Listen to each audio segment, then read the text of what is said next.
Welcome back, guys. I hope you're enjoying For the Love of Christmas. Now let's get back into the episode, guys. We left that off, guys. Kellen is outside in the snow, and we're about to say there must be a curse placed upon all Christmas lights. You've spent the past 20 minutes of your day sitting out in the cold trying to untangle the bundle of holiday cheer. After you finally untangle them, you're now trying to wrap them around the gutter on the side of your house. Luckily for you, you have a movie playing inside your head. What kind of movie is your movie? The idea has been evolving in your mind for a while. When you've pitched it to your boss, you even volunteered to write the entirety of the script, but you were rejected. Her cat wanders out of her open apartment door, and into the hallway. She doesn't notice her attention focused on finishing dinner. Your voice is quiet as you speak aloud, as if the words are a secret that needs to be whisked away by the winter wind. You have a habit of thinking out loud to let the ideas flow naturally without being interrupted by the thoughts inside your head. She hears a soft knock at her door. She hears a soft knock at her door. She turns to see the door open, a girl hanging the escaped cat in her arms with a shy look. The girl's gorgeous, tall with soft brown eyes and a purple dress that makes her look like royalty. The protagonist feels her heart. A loud barking suddenly interrupts the introduction of the love interest. You look to see a large white dog bounding over you. Just the sight of a large beast running towards you is enough to make you step to the side as it jumps. The dog starts to tangle itself in the Christmas lights. Oh my goodness. Ah no, you're gonna get it all tangled. It howls in delight as you start unintentionally playing tug of war with it. The sheer size of the dog made it a struggle. Snowball, come back! Jordan huffs as he runs towards you at full speed. By the time he's reached you, Snowball is laying on his back, looking at you for some belly rubs. I'm so sorry, Snowball's so rude sometimes. Aren't you, Snowball? Snowball ignores Jordan. Your face flushes as you realize the similarities to the movie idea that you were just thinking about. Pet. Meet cute Jordan to coincidentally. Wait, that means you're just the lead of the movie. Your face turns a dark shade of red. Jordan just smiles shyly as he squeezes Snowball's face. He's completely oblivious. So, you said his name is Snowball? Right. He's a great Pyrenees? That's a giant dog, isn't it, guys? I have to look that up. I'll have to put a picture on the screen if I can find it. Your pet Snowball is back. His furry silk on his first silky on your fingers. Snowball turns away from Jordan and puts his attention on you. He hugs, and I think he likes you. He's a mountain dog, so they get pretty big. You should have seen him as a puppy, so small, and then one day, boom, he's grown all different. You look at Jordan, who's smiling fondly at Snowball. They seem similar. You barely recognize Jordan from his past self. I didn't know you liked dogs. His eyes light up. He takes out his phone and starts showing you different pictures of Snowball growing up. I love dogs. I love all animals, actually. Snowball here was my first pet. Love him to death. The next picture shows Jordan in an apron surrounded by kennels. You smile and lean in to get a better look.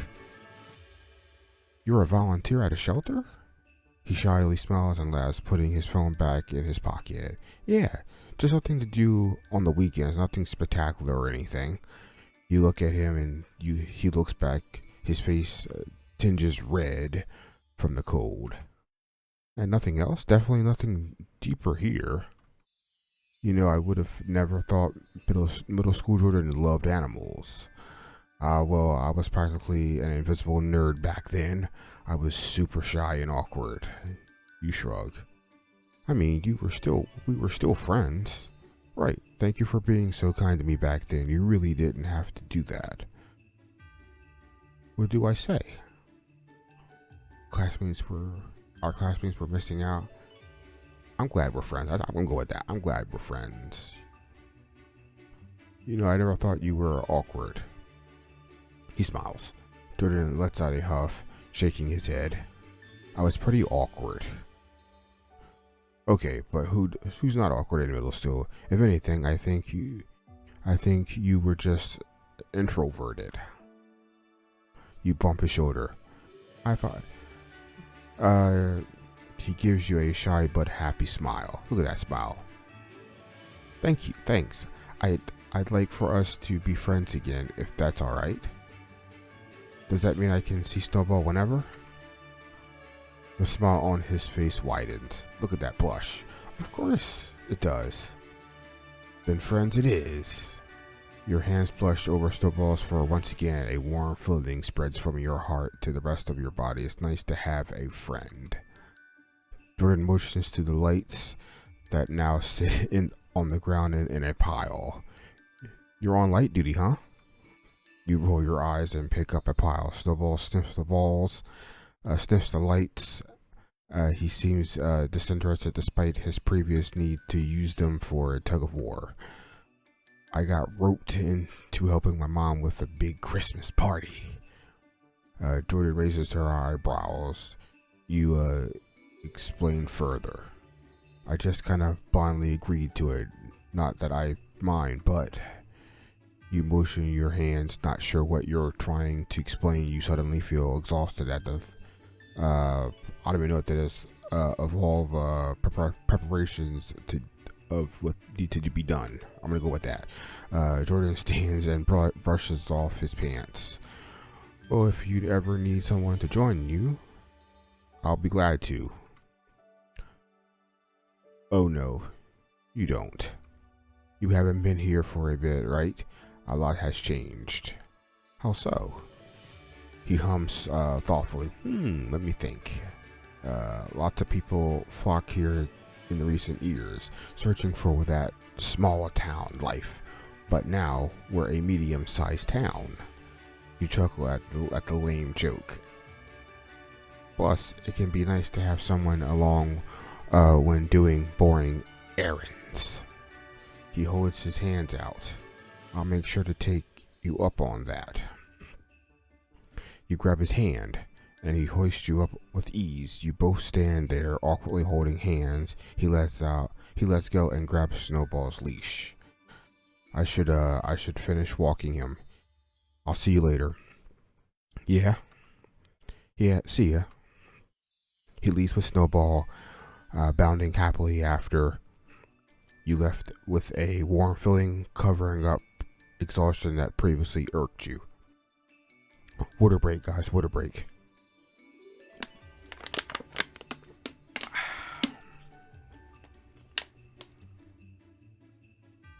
Oh, that's better, guys. My throat was getting exhausted there.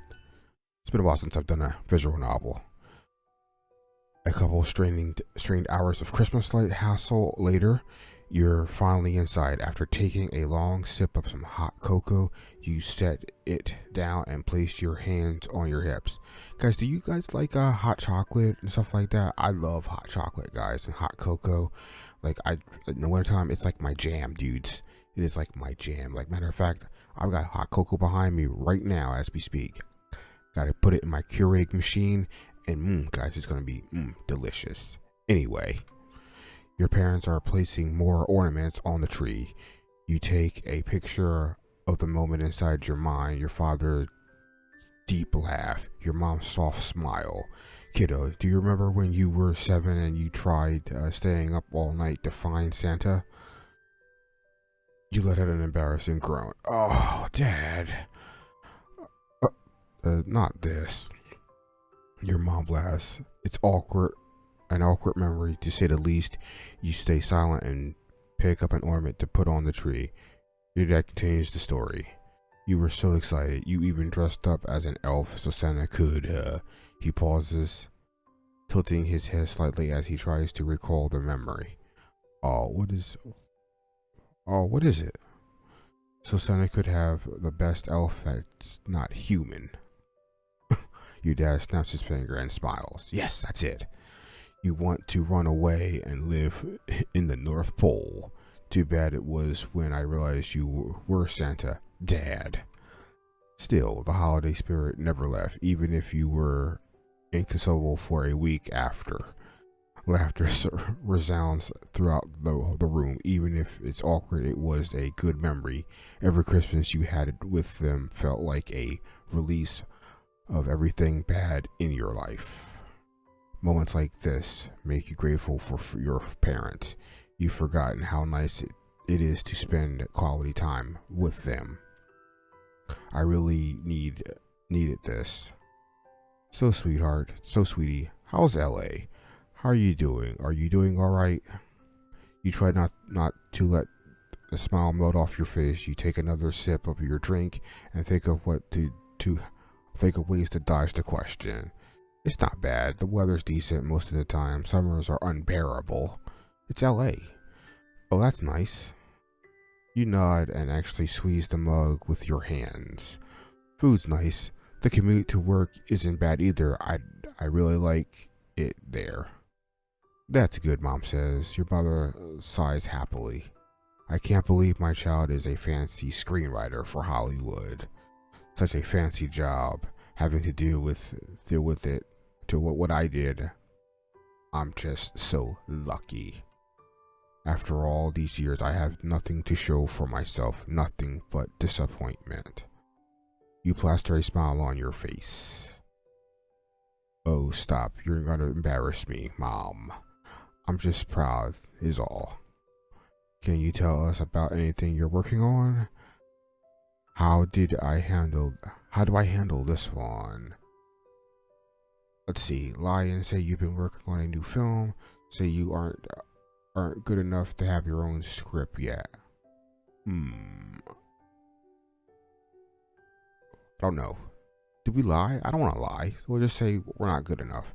You just shake your head while you don't want to reveal everything. It should be fine to slip a half-truth. Nothing much. It's going to take a while for me to become good enough to get my own work. Your mother eyebrows crease together. She places a soothing hand on your shoulder.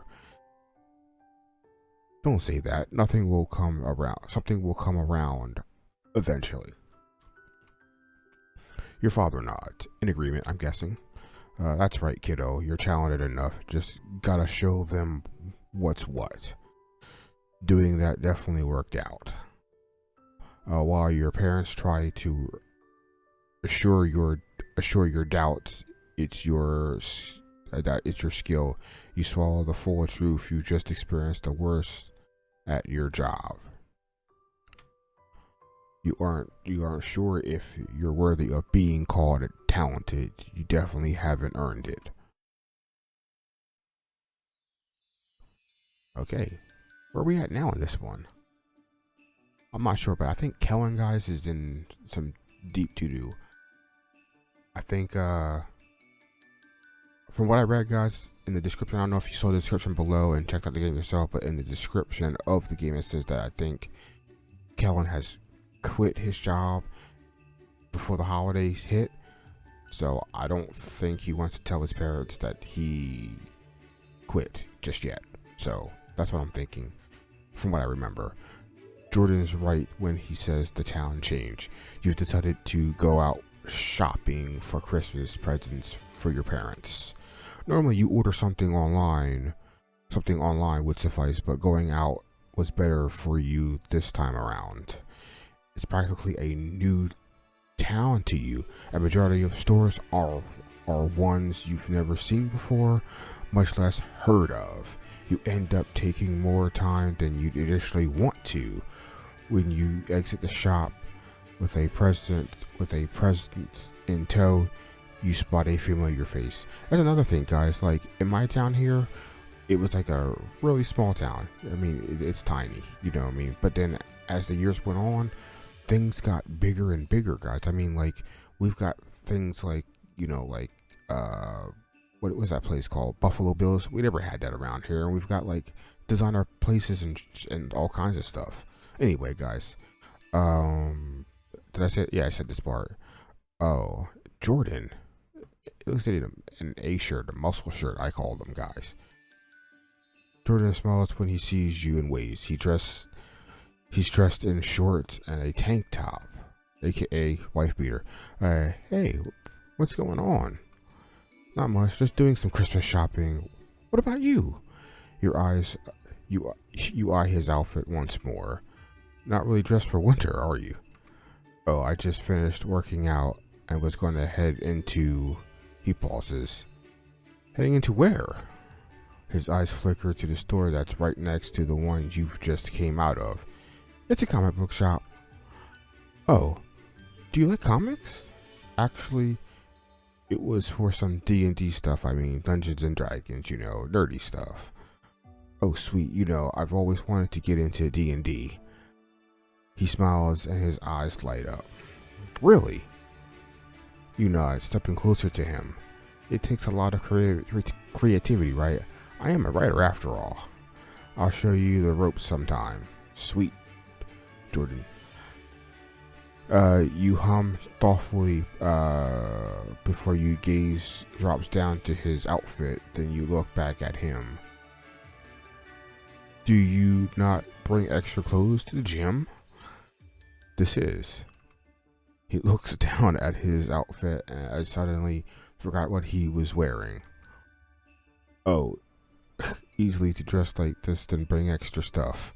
How long have you been working out? Probably since halfway through my first year of college. Yeah, that's when I really started getting into it. How often? 4 days a week if I'm not busy, but sometimes I only get 2 or 3 days of workout in. Wow, do you eat healthy too? Jordan laughs slightly. Not really. My eating habits stay the same. I'm not a full-on gym bro. Still, it takes some dedication. Yeah, it does. I first started out because someone said it'll help with self-esteem, and here I am. Years later, it's become a habit. And your self-esteem? Higher, I think. I don't know. You take another look at him. Jordan truly shaped up since you last saw him. You mentioned it when you say it's dedication. No one can get that fit without a lot of hard work. Compliment him on his look. Let's see here. Well, compliment him on his dedication. I do think it's really admirable that you stuck to it for so long. Jordan shrugs. It's not that hard. You raise an eyebrow. Jordan doesn't seem to understand. Really, I should have quit after a week. Seriously, it's really cool that you stuck to it and had the drive to work on something you had an issue with. That makes me feel really good. Thank you, Gellin. Hey, we're friends, aren't we? He gives you the biggest, brightest smile in the world. You mirror it. Of course we are. What about you? How's work? It must be nice getting a break. You tense up once again at the mention of work. At this point, it's a reaction that's ingrained itself into the deepest part of your psyche. It's really nice. I'm normally so busy I don't have lunch breaks, much less come home for Christmas. That sucks. I'm sorry. You wave your hand dismissively. Blah, blah, blah, blah, blah. It's alright. I'm here now, right? Right. And all your hard work will lead you somewhere. I know it. And he pauses and gives you a cheeky grin. If it makes you feel better, I had to design the most ridiculous dog toy of my life. Really? What is it? Jordan shakes his head. A chew toy shaped like a giant stiletto heel with a built-in treat dispenser. A what? A what? A chew toy shaped like... I heard you the first time, but how's that even work? His eyes light up, and you have a feeling you're going to regret asking. 5 minutes and a long explanation involving an intricacies of treat dispenser design. You're beginning to think you were right. You think it sounds stupid, don't you? Oh, of course not. Of course not. The dude just invented a new thing. How can that be stupid? Of course not. I think it's great. You have to get to work. You have to get to work on such unique stuff. Thank you. But if you tell me that you have to believe the same, you're safe. His voice becomes softer. It was as if he sees right through your words and into what you're really feeling. Starting to blush a little bit here, Kellen. So much for trying to hide it, though I have really been trying. You just smile in response. You are too nice, Jordan. I can say the same for you. I should probably continue shopping now. Don't want to stay out too late. Jordan takes out his phone and glances at it. Oh shoot, I need to get home and wash up for dinner. I'll see you later. Yeah, see ya. Wait, before I go, is there anything I can do to help with your prep for the party? I have nothing to do with... Hold on. I kinda have nothing to do a while at home besides working out. You purse your lips and cross your arms. Well, I'm having trouble with a playlist. I don't really know what the kids are listening to these days. You both chuckle. Then I can help. Are you free tomorrow? Free as a bird. Great. See you then. Jordan jogs off and away, leaving you alone to your thoughts. Well, center stage there. It'll be easy for you to slip into the dark place you've been for the past few years. All the bad memories could come rushing back to you at this moment. No, it's the holidays. Don't think about it anymore. After pushing those thoughts away, you continue to shop. While it's easy finding gifts, it's much harder finding ones that fit your budget. Your job never paid well, but now you have no job. That's right, guys. No job. The budget's even tighter. It's frustrating, considering you want to show everyone how well you're doing now. You aren't. After finally finding enough gifts, you start making your way back to the car you borrowed from your parents. The comic book shop catches your eye as Jordan floats back into your mind. Maybe I should get something from him. Get something for him. You walk to the store. You've already feel overwhelmed by the sheer amount of specialty stuff that you're facing. A man looks over at your confused expression and smiles. Storekeeper, can I help you? You pause and realize that you don't know exactly what to get Jordan. My friend plays D&D and I'm looking for a Christmas present for him. Any suggestions? Do you know anything about D&D or what he plays? You shake your head. Then I can recommend a set of dice. You could never go wrong with that. They're over there. You look over to where he was pointing. They're all small displays filled with all types of dice. All of them different shapes, colors, and sizes. But one in the particular catches your eye. A little steel mountain dog with a small set of dice at its feet. Oh, that's a good one. It's a display set that comes with a die. Perfect. You pay without looking at the price in case you get a second thought, and then finally start your trek home. The previous ball of pure negativity disappears at the thought of seeing Jordan's expression when he opens his gift. The warm feelings that you get whenever you're with him come back. Maybe this Christmas wouldn't be so bad after all.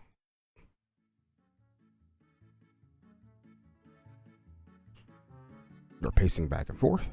You pace back and forth in front of the door. You aren't necessarily nervous about joining and coming over. And guys, that's where I'm going to leave it off here. I'm going to drop a save here and save it. And we're gonna end the episode here, guys. If you like this episode, guys, please hit that like button. Leave a comment below. Tell me what you think of this visual novel, guys. For the love of Christmas.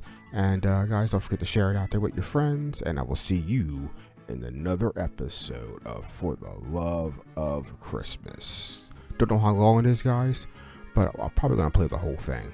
So peace out, guys.